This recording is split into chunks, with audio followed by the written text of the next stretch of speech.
Carol Carter of Winfield, Louisiana, passed away in the comfort of her home on Tuesday, January the 14th, 2016, at the age of 94. Deedee, as she was affectionately called by her family, was loved and revered by so many. She was born in Calvin, Louisiana on February the 1st, 1922, and was the daughter of Randall and Evie Howard, better known as Daddy Randall and Mom Evie. She was married on August the 2nd, 1941 to William Silas Carter, also known as Papa Doug. They were married for 50 years before Doug passed away on December the 19th, 1991. Those left to cherish her memories are her two sons, Gary Wayne Carter and wife Mary of Brooklyn, Texas, Alan Brooks Carter and wife Cindy of Shreveport, Louisiana, and 7 grandchildren. Her favorite grandson, Chris Wayne Carter, and wife Leah, and their children, Caitlin, Emily, Juliana, Logan of Brooklyn, Texas. Ken DeLane Carter and wife Tiffany and their children, Chase, Drake, Benton, Tabitha, McKinnon, Whitley of Evadale, Texas. Kelly Lynn Carter and wife Kim and their children, Kylie, JC, Mary, and Averly of Brooklyn, Texas. Casey Lee Bernard and her husband John and their children, Carter, Connor, Carson of Spring, Texas. Robin Abbott and her children, Ashley Clough and husband Caleb of New York, Amy, Aaron, and Allie of Spring, Texas. Brian Wayne Carter and wife Margaret of Shreveport, Louisiana. Trey Ward Carter and wife Virginia and their children, Marion and Asher of Shreveport, Louisiana. Brooke Eileen Axum and husband Stephen and their daughter Charlotte of Natchitoches, Louisiana. And if you haven't had a chance to, if you have Facebook, if you can get on Facebook and look at Brooke's posts, she does a great tribute to Deedee. I think everyone would enjoy reading. Deedee is also survived by her brother, William Bill Howard, of the Woodlands, Texas, and a host of nephews, nieces, and cousins. She is preceded in death by her husband, William Silas Dove Carter, her parents, Randall and Evie Howard, and 2 brothers, R.B. and Hubert Howard.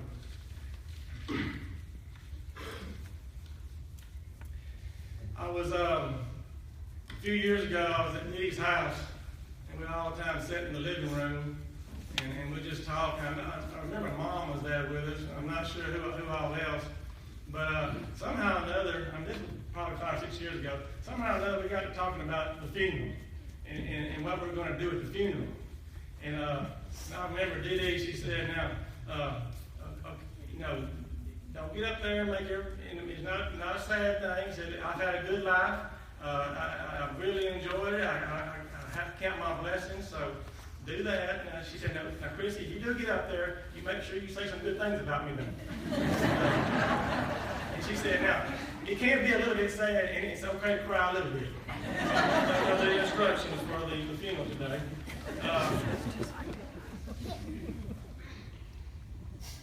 For 5 beautiful years, I was the only grandchild. And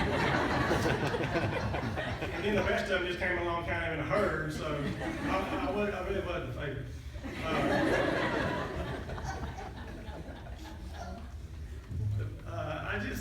I sit there and I was thinking, what should I say about Deedee today?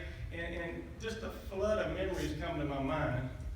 And I'd always tear up as I was thinking through all this. But then I would start smiling. You know what I mean? I would start smiling. Sometimes I would start laughing. She's just a special person. I've met no one like her. And I know you know what I'm talking about. On Friday nights, when I was little, when I was growing up, I'd always go over to my grandma's house. I guess that's what I did. She would come get me, And we'd go to Hugh P. Long's. Y'all remember Hugh P. Long's when they used to be a restaurant there? We'd go to Hugh P. Long's, and she'd order me the shrimp basket every Friday night. And I would eat those shrimp, and I think I can barely remember when she was still coaching. And for some reason at the time, I don't remember a school bus. All I remember was she had a red Cadillac, and there were several other parents, and they would line up at Tommy Strong's gas station, and they'd fill the cars up, and all the girls would be in the Cadillacs. And we'd go to the games. And can't remember a lot about her coaching, but I do remember the red Cadillac and Tommy Strong's. Now, after eating it Friday night at Hugh P. Long's, I would spend the night with her, and I'm telling you, every morning I would wake to the smell of bacon. And if you've ever been to her house in the morning time, you're going to eat bacon, and you're going to eat biscuits. Okay, and I can remember she would make those biscuits. She timed it just right. Okay? It was a tradition that when I smelled it, I'd get up. Okay, and then I'd go in there, and it was okay to take a couple pieces of bacon and sit down. I'd put my chair out on the end, and I would sit down there, and I would cook. And she would pour that bacon grease out, and she would scramble those eggs, and she would put those eggs in that bacon grease. And somehow or another, right when the eggs came out, the biscuits came out of the oven, and they were upside down, okay? And they were always just right. And I always remember I liked that biscuit in the middle. You know, if you take the ones around the edges, the one in the middle was the best. You cut it open, you put the butter in it, and then you put the little napkin on the end of your plate so it tilts back and the syrup goes down here. Oh, it was just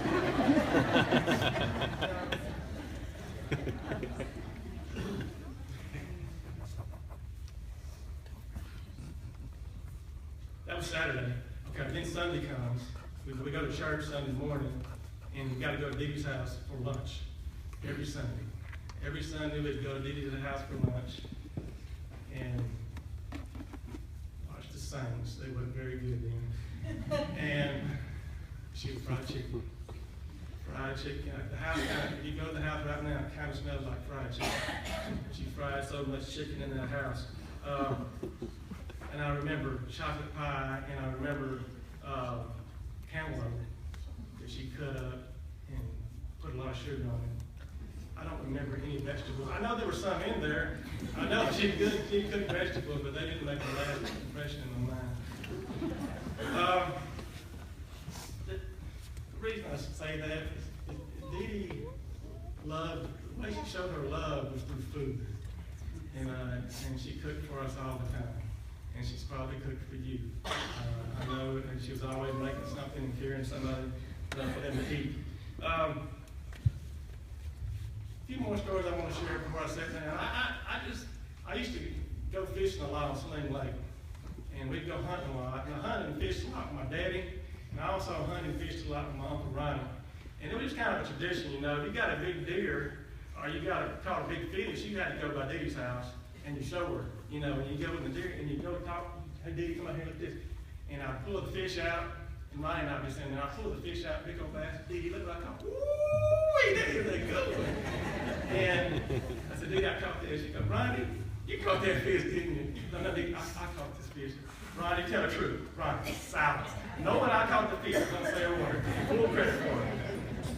But we always had to go by our house and show off our dead animals. Funny story. In 1978, I was in the 6th grade, and Papa Dub was doing a lot. He works on a road crew, and so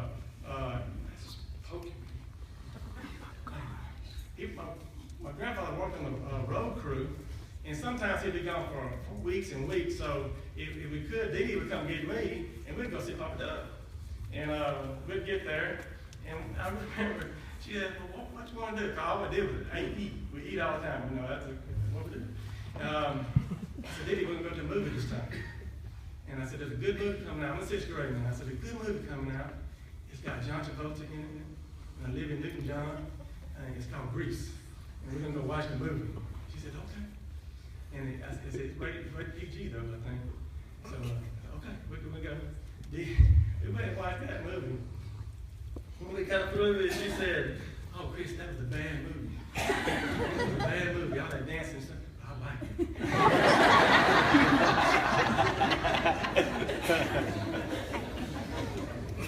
1988, it's kind of going up years. In 1988, I served a 2-year church Christian mission. And it's kind of funny. You go on a mission, and I guess the idea is they don't give you hardly any money. And like your parents, my parents were paying for it. You're supposed to earn the money, but I didn't do that. My parents were paying for it, and they pay for your place to stay. That's about it. And you're supposed to, go out and in the community, kind of like Jesus, I guess, and you don't have anything, and people feed you. And Deedee didn't like that. She didn't like that, and she always sent me a bunch of money. So I would get letters in the mail about once a week, and it'd be $40, $60 in there. So I was the one missionary with money. In 2000, my grandmother coached, and I coached for quite a few years, and she was always super supportive of my team and what we were doing. And I always loved to come into Winfield and sit down with Deedee and just kind of go over what we were doing, and run stuff by her. She was so good to talk to. She didn't ever try to tell me what to do, but she would like to suggest stuff. But anyway, we got to the state championship in 2000, and we got there in 99, lost, and got back in 2000, and this time we won it. And I can tell you, my favorite picture with Deedee. We were out there in Austin, and we came out of the gym, out of the Coliseum there, and I took a picture with Deedee. And I had this gold medal on, and the sun was shining, and that gold medal was just like, boom! It was like bright. And she was, it was in that slideshow show, if you could see her face, I mean, it was the face that she has for all of our grandkids when they do something that she's proud of. She was just glowing. Now, the reason I tell the story is she looked at me after we took that picture, and she said, you can win one more. I didn't know what she was talking about. And then she said, I won too, and you can't win more than me. I laughed, I laughed, I looked back over there, and she wasn't laughing. She was serious.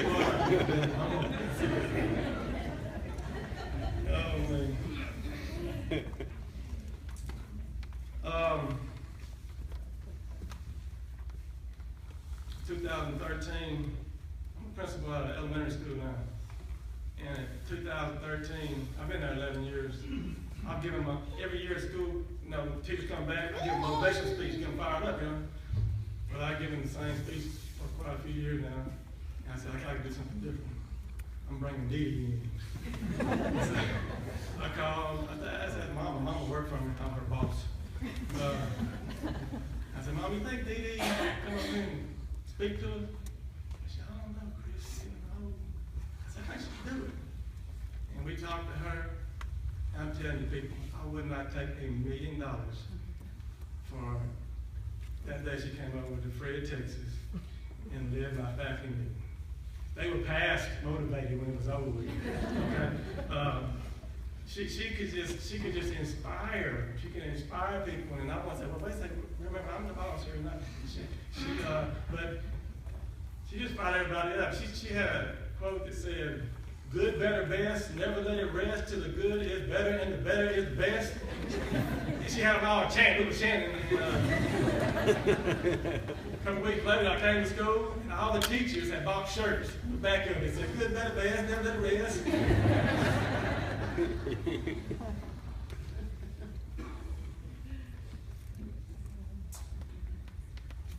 I'm going to end my remarks with the way Deedee ended all of her talks with the following quote. So when the one great scorer comes to mark against your name, he writes, not that you won or lost, but how you played the game. However, Coach Carter always stressed the fact that it's much better to win. That's Jesus Christ.